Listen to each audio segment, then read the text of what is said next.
नमस्कार दोस्तों, क्या आप जानते हैं आपकी रोज़ की कॉफ़ी को हेल्दी और पावरफुल बनाया जा सकता है। मिलिए प्रॉफ़ी से यानी प्रोटीन प्लस कॉफ़ी से। और इसे बनाना बहुत ही इजी है। अपनी फेवरेट कॉफ़ी में 1 से 2 स्कूप प्रोटीन पाउडर मिक्स करें और अच्छे से शेक करें और बस हो गया तैयार आपका पावरफुल ड्रिंक।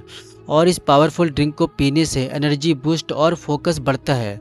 साथ ही मसल रिकवरी भी फास्ट होती है और लंबे समय तक भूख भी नहीं लगती। तो अगली बार सिर्फ कॉफ़ी नहीं, प्रॉफिट ट्राई करें।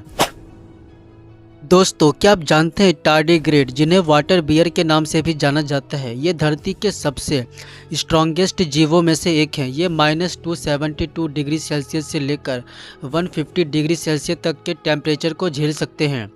स्पेस में बिना ऑक्सीजन के जिंदा रह सकते हैं और रेडिएशन भी इन्हें मार नहीं सकती। लेकिन ये सुपर पावर इन्हें मिली कैसे? दोस्तों, इसकी मिस्ट्री छिपी है टीडीपी में, यानी टार्डीग्रेड डिसऑर्डर प्रोटीन। जब टार्डीग्रेड को सुखाया जाता है तो ये प्रोटीन एक ग्लास लाइक शील्ड बना देता है जो टार्डीग्रेड के सेल और डीएनए को टूटने से बचाती है। यही कारण है कि टार्डीग्रेड मरने के बजाय सुपर स्लीप मोड में चला जाता है, जिसे क्रिप्टोबायोसिस कहते हैं। और जब पानी वापस मिलता है तो फिर से जिंदा हो जाता है। और दोस्तों, आपको जानकर हैरानी होगी कि वैज्ञानिक अब इस प्रोटीन का यूज़ मेडिसिन को लंबे समय तक सुरक्षित रखने, स्पेस ट्रैवल और यहाँ तक कि सूखा सहने वाली फसलें बनाने के लिए कर रहे हैं। तो क्या फ्यूचर में ह्यूमंस भी टार्डीग्रेड जैसी सुपर पावर हासिल कर सकते हैं? कमेंट में अपने थॉट्स ज़रूर शेयर करें।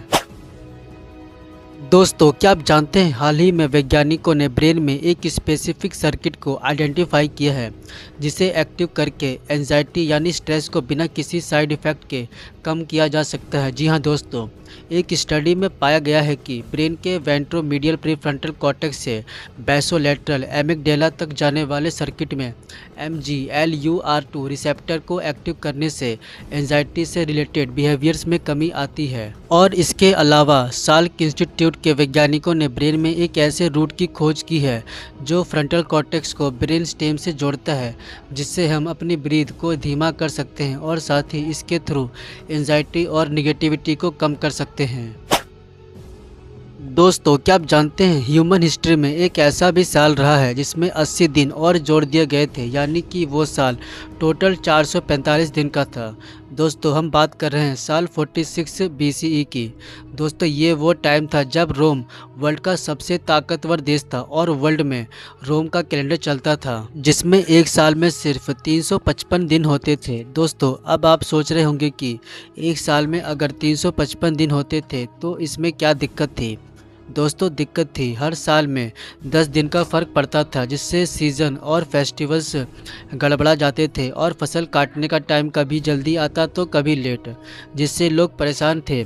और तभी एंट्री होती है रोमन एम्पायर के सबसे बड़े लीडर जूलियस सीजर की, जिन्होंने एस्ट्रोनॉमर्स की एक टीम को बुलाया और इस टीम ने सजेस्ट किया कि साल को ठीक करने के लिए एक साल में 365 दिन होने चाहिए। और अब सवाल आता है कि जो पहले का रायता फैला रखा है, इसको समेटा कैसे जाए? और इस गलती को ठीक करने के लिए जूलियस सीजर इतिहास का सबसे अनोखा फैसला लेते हैं। उन्होंने साल 46 BCE में पूरे 80 दिन और जोड़ दिए, यानी एक ऐसा साल जिसमें पूरे 14 महीने थे। और इस अनोखे साल के बाद जूलियन कैलेंडर को लागू किया गया, जिसमें एक साल में 365 दिन रखे गए और हर 4 साल बाद एक लीप ईयर ऐड किया गया। और यह कैलेंडर इतना सटीक था कि इसे लगभग 1600 साल तक पूरी दुनिया ने यूज़ किया।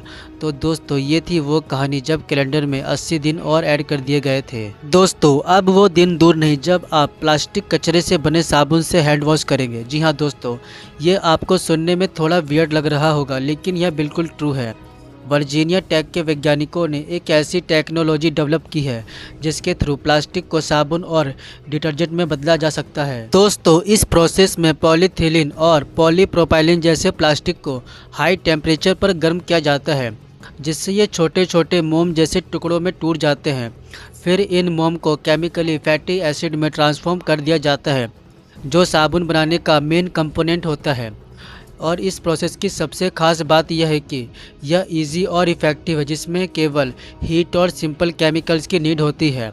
और इससे न केवल प्लास्टिक पोल्यूशन कम होगा बल्कि कम कॉस्ट वाले प्लास्टिक कचरे से सुपीरियर कॉस्ट वाले प्रोडक्ट्स में बदला जा सकेगा। तो दोस्तों नेक्स्ट टाइम से अगर आप प्लास्टिक कचरे को देखें तो यह ज़रूर सोचें कि यह फ्यूचर में आपके हैंड वॉश के लिए साबुन बन सकता है। तो दोस्तों कैसी लगी आपको यह वीडियो हमें कमेंट में ज़रूर बताएं और इस वीडियो को जितना हो सके उतना लाइक शेयर और कमेंट करें और साथ ही चैनल को सब्सक्राइब करके बेल आइकन ज़रूर ऑन कर लें ताकि आप हमारी एक भी वीडियो मिस ना कर पाए।